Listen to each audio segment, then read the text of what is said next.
Hi, I'm Rania, founder of R2R Coaching. I am a relationship coach, a Reiki practitioner. I practice energy healing in several modalities. I've been a blogger for a few years now and soon to be published writer.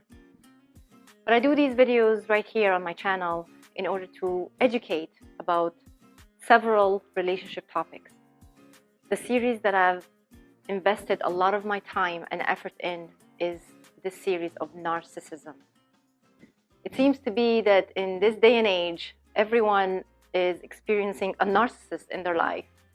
Or maybe you've already been subjected to narcissistic abuse, but never knew how to label it, never knew what was really going on. But now, because there is more knowledge, we're able to label it. We're able to understand the people that we end up in relations with, whether it be partnerships, or their family members, or their co-workers, or their friends. Narcissism is out there and it's real. And the more you educate yourself about how to handle them, how to cope being in such relationships, better yet, learn how to escape the relationship and leave it behind, and then heal from it. This is what I'm here to do. This is why all of my videos are going to be mostly intense. Of course, I'm gonna try and make it humorous, but there's not much humor in narcissism and being abused. Please do subscribe to my channel. Share them with your friends. Share them with someone who needs to hear the message that I am putting out there. I put a lot of work into this. I put a lot of work into it because I want to help others who don't have the knowledge. Because once upon a time, I didn't have the knowledge. I wasn't very well educated. Hell, I didn't even know what narcissism was just a few years ago. But now I can tell you, I know a lot more, and thank God that I do, because it's helping me a great deal. Thank you for subscribing, thank you for watching, and thank you for sharing. Hello, and welcome to part 2 of our topic, 22 signs you could have missed that you're dealing with a narcissist. In part 1, we covered signs from number 1 to number 11. I'm going to be sharing them with you right now just to do a quick recap, and then we'll move on to the next 11 signs. Unhealthy communication, complicate or exaggerate things and storytellers, complainers and harping over the same issue, rebels, entitled, codependent, obsession with money, users, reckless driving and road rage, a general obsession with you, perpetual messaging. Now let's begin with the next 11 signs. Sign number 12, no boundaries and lack of respect. So you'll be setting some boundaries, or not intentionally setting some boundaries, but you will be letting them know that, you'll be busy at this time and maybe you don't want to be distracted because let's say you're studying for an exam. They're not going to have any respect for your requests.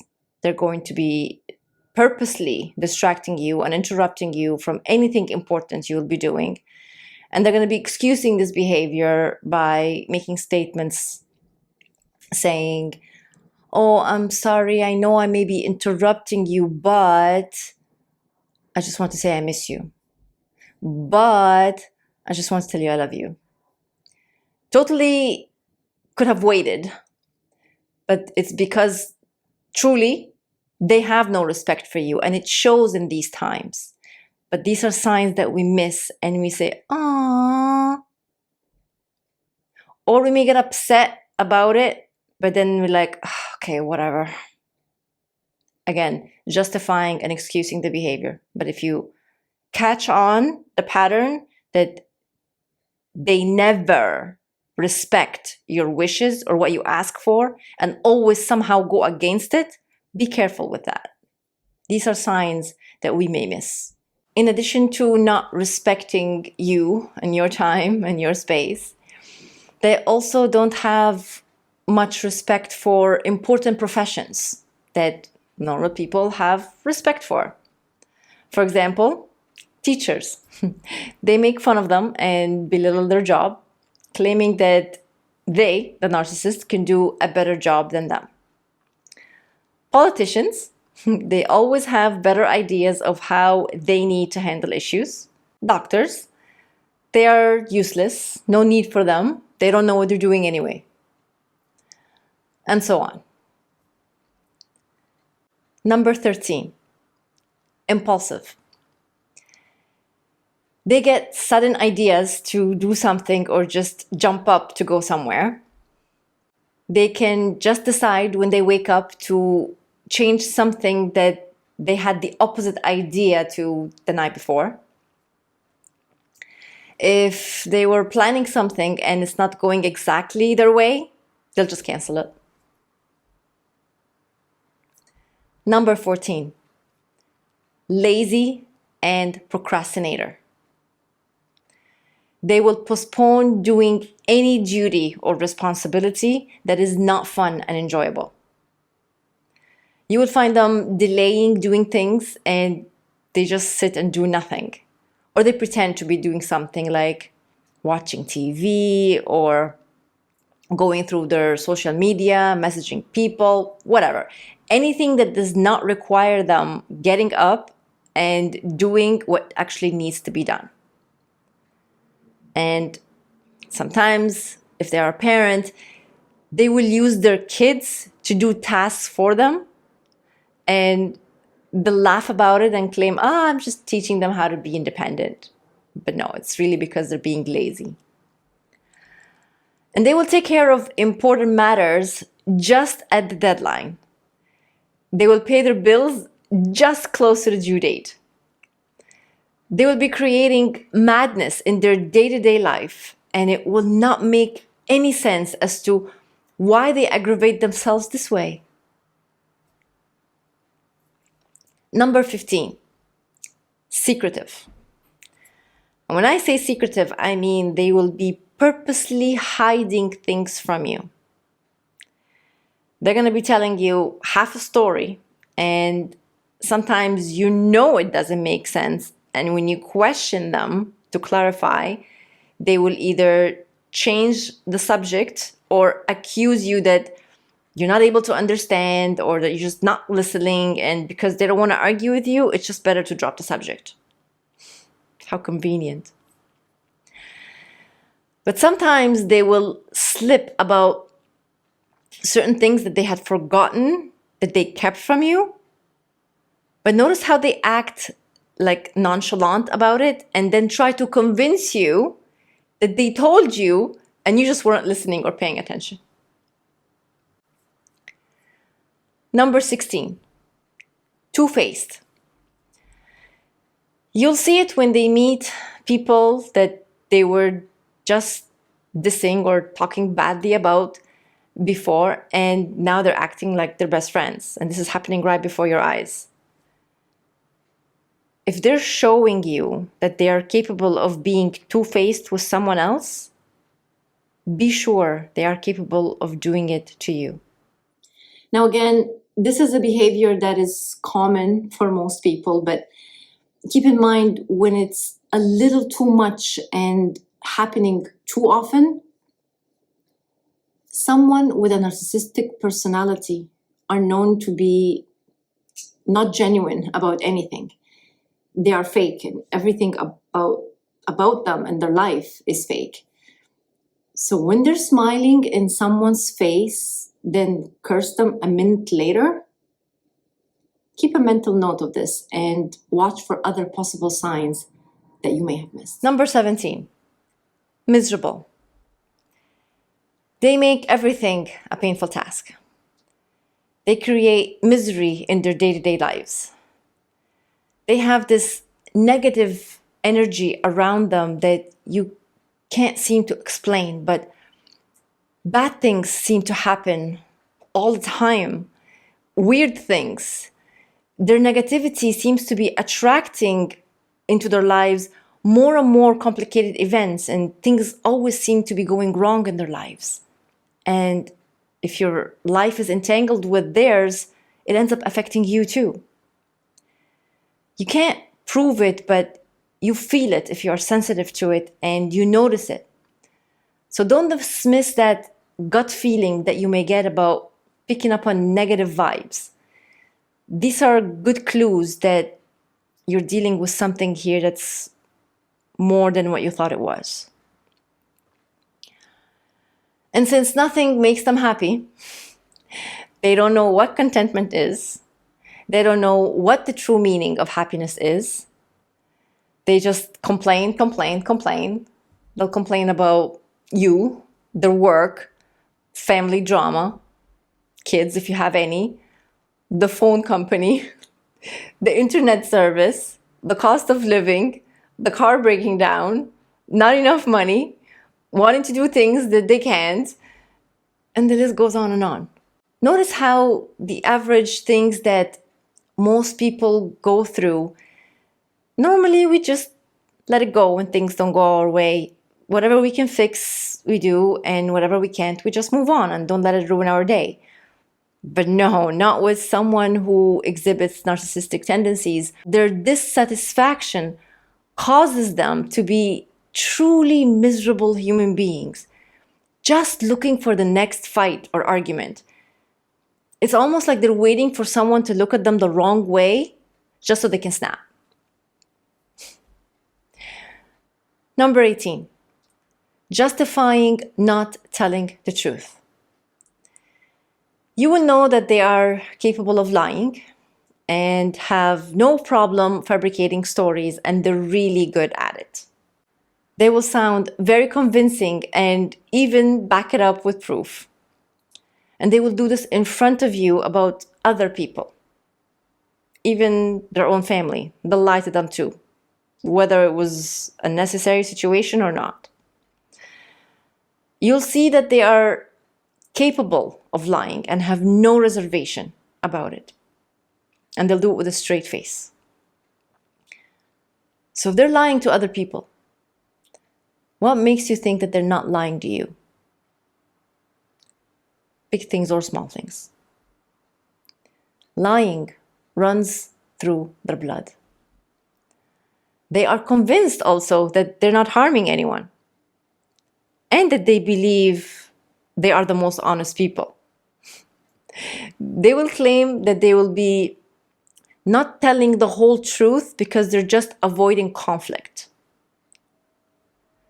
Not only that, they will be lying and justifying their lies, but another thing they do is, which is considered lying, is to pretend to like people until they get what they want from them, and then they just discard them.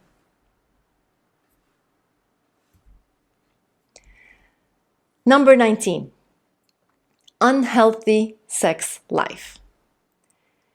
They will use sex to manipulate you.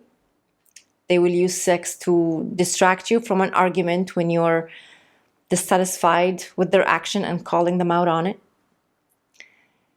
They don't view sex and intimacy as something sacred. It's just a tool for them.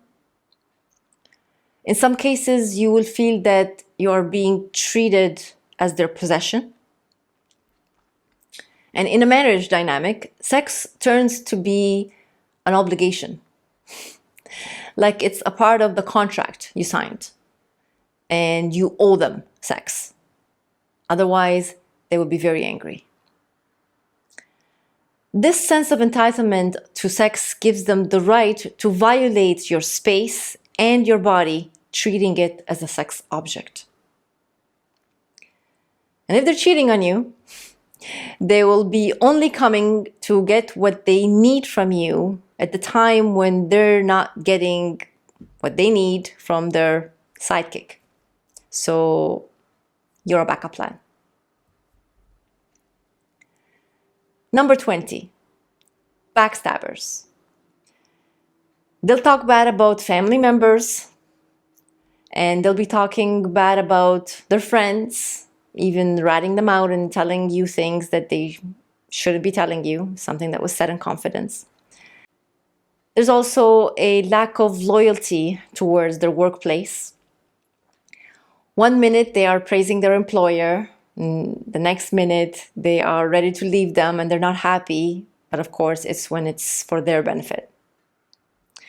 You will notice they change jobs quite a bit, and you will never really know the true story about their work relationship and how things ended. But what there will be is a lot of stories, and there will be fabrication and exaggeration, in the end making themselves a victim. They will also talk terribly about any of their exes. They will tell you stories and give you examples of how their ex was treating them horribly, examples of how they were crazy, and pretty much showing you that their ex was unstable and had mental issues. 2 more points to go. Number 21, competitive. You will notice how they will hate to lose. They're actually sore losers. Watch how they get upset even when you play a board game together. They want a rematch because they can't handle being the one who lost. Even if they're playing with their kids, most parents would let their kids win so they can feel better. But not a narcissistic parent. They're going to be competing with their child. Watch out for those signs. It may look cute and funny, but it isn't. If they're into sports, listen to how they talk about their wins and how they conquered and how they are better than the other team or even other players on the same team. Last sign, number 22, addicted to routine. You will notice, if you pay attention, that they have some repeated habits and behaviors. Now, naturally, as human beings, we repeat what we know works and make us happy. What we know is better than what we don't know, right? But someone who will exhibit other narcissistic tendencies, like some of what I mentioned here already, pay attention to how they stick to doing the same things in the same way at the same time. They don't deviate much. They don't get very creative with things. They just repeat. And keep in mind, this may not apply to all narcissists. Some examples that I want to share with you. They may listen to the same music genre over and over, the same playlist even. They may have a certain activity that they must do every day at the same time. And if you ask them to do something else, they'll get irritated with you and tell you, well, you know, this is my time to do ... And your answer is like, well, I'm aware about that, but is it the end of the world? Can't we just have an exception for today? Another example, they want to eat the same food over and over again, and to the point that you get tired of it. You feel like eating something else. You will either have to cook different meals to please them or keep eating the same few dishes that they like and just don't want to deviate. They have certain places that they like to go to.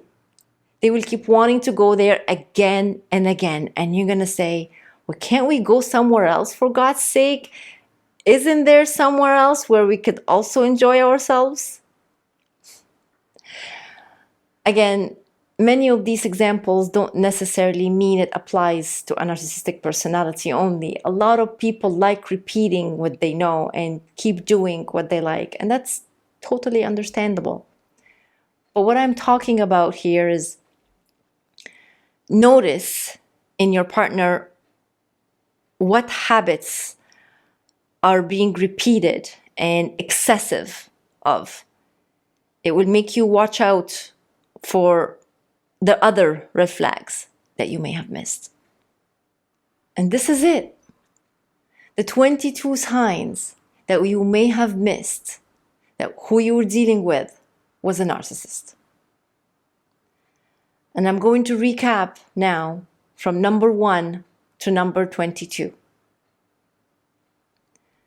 unhealthy communication, complicate, exaggerate things and storytellers, complainers, harping over the same issue, rebels, entitled, codependent, obsession with money, users, reckless driving and road rage, a general obsession with you, perpetual messaging, no boundaries, lack of respect, impulsive, lazy and a procrastinator, secretive, two-faced, miserable, justifying not telling the truth, unhealthy sex life, backstabbers, competitive, addicted to routine. The things that I've discussed here, anyone who does not have a narcissistic personality disorder may exhibit some of them.